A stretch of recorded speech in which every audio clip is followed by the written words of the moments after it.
So it's the end of the year, and around this time I always think about what I want to achieve in the next year and how I can set my life up to welcome what I want to achieve next year. So if you are single and you're looking to improve your relationships and improve your chances of attracting a really good person into your life next year, I have one Feng Shui tip that you can implement right now.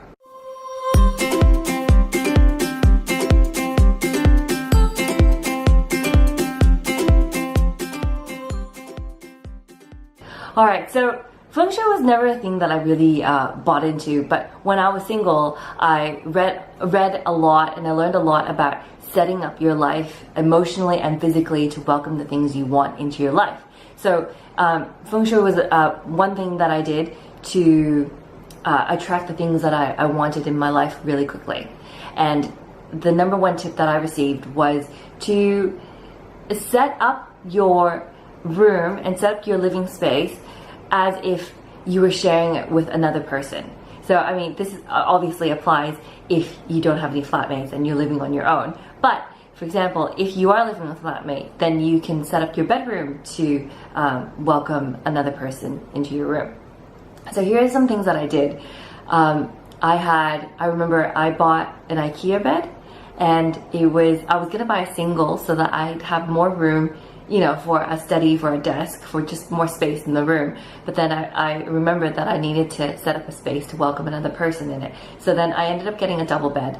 And the double bed was really girly, and I remember saying to myself that I am going to make this room the way I want it, as girly as I want it, because I know that I'm not going to be single forever, and this is probably the last room I'm going to have before I have to share it with another person. And it was the last room because it was in that apartment that I shared with my flatmate, Sam, that I met Christian. So in that, so I bought a double bed, and I also wanted to buy bedside tables. And at that time, I could have just bought one bedside table, but I figured, you know, if I was going to welcome somebody in my life and set my room up and set my mind up to welcome this person into my life, I'd probably need to have two of everything. So then I ended up buying two bedside tables and two bedside lamps. I can't tell you if this is a guarantee that it will work, that if you set some furniture up that you'll attract love into your life. It doesn't work like that. What it did for me was it really got me into the mindset of thinking of setting up my life to have another person in it. So I got rid of all the things that I had shared with my ex, all the things that I didn't need anymore. I created space. I created physical space in my closet, and I got rid of all the things that I was happy to let go of. And as a result of that, I felt a lot lighter. And this is the thing with mindset, like it's all about setting up your emotional and your physical space. So you need to make room.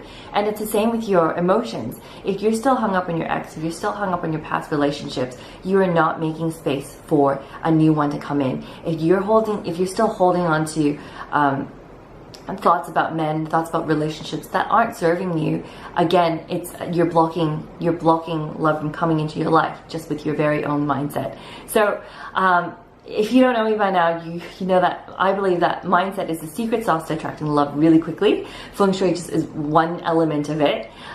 If you're interested in more of this mindset stuff and how to create a dating mindset that attracts love, I highly recommend you download just my free mini course. I'll leave a link below. It's called Attraction Mindset. So I hope this was helpful to you, and if you decide to Feng Shui your room, please send me a picture. I would love to see it. Thanks for watching. Bye.